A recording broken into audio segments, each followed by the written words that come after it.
Well, I agree with Paul that Deion Sanders is going to make more headlines for what he continues to say this year than how many games he's going to win. Do you believe that? Huh? Colorado is nothing. Colorado is nothing. Colorado is nothing. Do you believe that? They're just another school in the middle of nowhere. Oh, no. I read through that bull junk you wrote down. I read through that. I sifted through all that. Yeah. Oh, no. Come on. Do you believe? In what? You don't believe. I believe. You just answered it. You don't believe.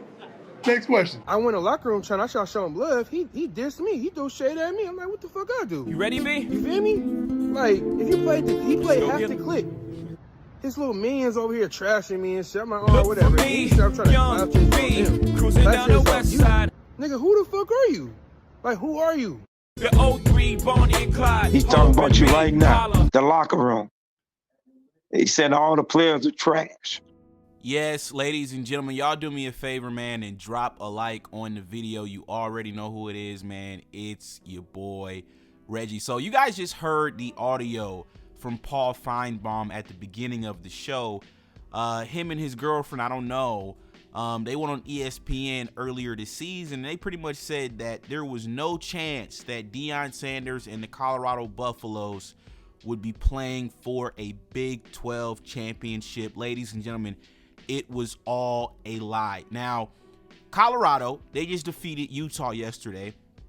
And another game that actually was going on that I had no idea about was BYU versus Kansas. Now, BYU honestly should have lost last week to Utah, but they ended up getting lucky and they snuck out of there with a victory. So they took on Kansas yesterday and they actually lost to Kansas. So now Colorado and BYU are actually tied for first place in the Big 12. Yes, ladies and gentlemen, you heard me correctly. Deion Sanders and the Colorado Buffaloes are now tied with BYU for first place in the Big 12. Now, this is very, very interesting because what this means is that Colorado, who has a very good chance of winning out for the remainder of the season, they might not actually even have to play BYU in the Big 12 championship game. Now, that's all I've been hearing the last couple of weeks is, Colorado potentially playing BYU because BYU was undefeated.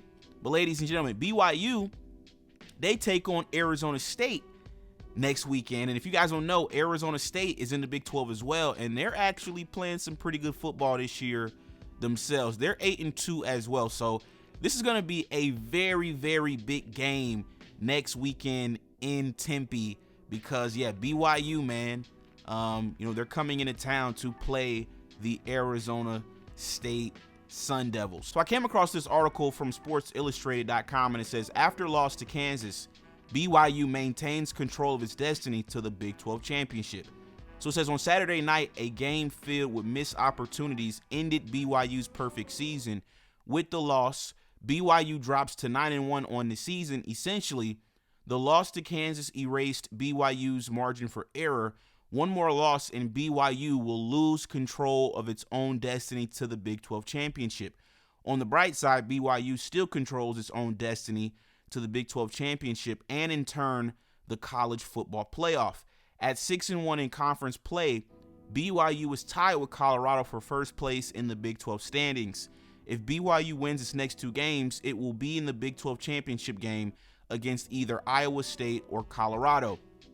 There is no scenario where BYU goes 2-0 over the next two games and doesn't get into the Big 12 championship game. If BYU loses to Arizona State, while their conference title hopes wouldn't be completely erased, the Cougars would need multiple dominoes to fall to be playing in Arlington. If BYU loses to Arizona State, a few things would need to happen. Number one, Arizona State would need to lose to Arizona to close out the regular season. Number two, either Iowa State would need to lose to Kansas State in the regular season finale, or Colorado would need to lose one of its last two games. If both of those things happen, BYU could go to the Big 12 championship game with a 10-2 overall record. For Kalani Sitake and BYU, they will travel to Tempe in perhaps the most critical game for the program since at least 1996, and you could argue the most important since 1994. So, ladies and gentlemen, man, next week is going to be extremely fascinating, man. Definitely want to get you guys' thoughts in the comments down below, man. Let me know what you guys think of Deion Sanders right now being tied for first place in the Big 12 after he was predicted, ladies and gentlemen, by these ESPN goofballs, right, to not even, be competing for a Big 12 title, let alone the college football playoff. He's actually doing both right now, man. If Colorado wins out, they will be, in the college football playoffs, ladies and gentlemen. And yeah, I just think this is absolutely fascinating, if you ask me. I heard a clip from the Utah head coach after the game yesterday, and he said that Colorado was the best team that he's faced all season. So Deion Sanders has done a hell of a job this season. We got to give credit where credit is due. So yes, man, y'all let me know what y'all think about this particular topic in the comments down below, and I'm going to catch you guys on the next one. This was another installment of The Locker Room. Peace.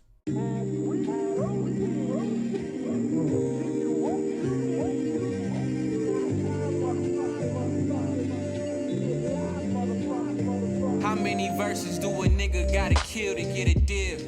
I wonder why the fakest niggas always acting like they real.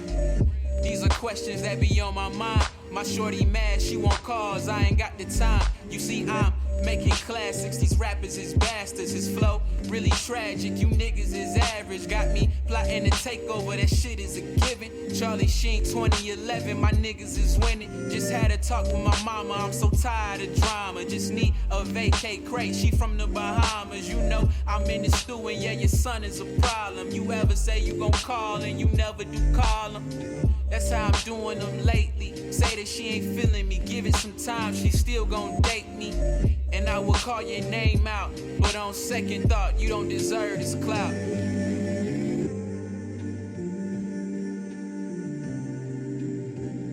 Real rapping, if you speaking on my name, make sure that it's facts. Cause if you stab me in the back, then I ain't taking you back. We screaming out, fuck the haters. We everything they won't be. Nah, we screaming out, fucking pay us. Cause we don't do this shit for free. No, we don't, nigga. We screaming out, fuck the haters. We everything they won't be. We screaming out, fucking pay us. Cause we don't do this shit for free. I wish I did, but no, nigga, I do not. Fucking with my set, you guaranteed to get your crew knocked. And they be acting like they really want beef, and they be lying in their songs about how they run in the streets. Like, okay, you a gangster now. I bet your mama and your family, they so damn proud. Y'all stuck on the ground while we all in the clouds. We got the key to life and they ain't figured it out. But we'll let you know how the story goes. These rappers wash like them clothes that they still ain't fold. Lyrics to all your fucking songs, man, don't nobody know. If rap had a draft, y'all wouldn't ever go pro. But I ain't tryna make enemies. You not fam, so you niggas ain't no kin to me. You act tough, but don't really put no fear in me. Fuck any nigga that don't see the vision clearly. We screaming out, fuck the haters. We everything they won't be. We screaming out, fucking pay us. Cause we don't do this shit for free. We screaming out, fuck the haters. We everything they won't be. We screaming out, fucking pay us. Cause we don't do this shit for free.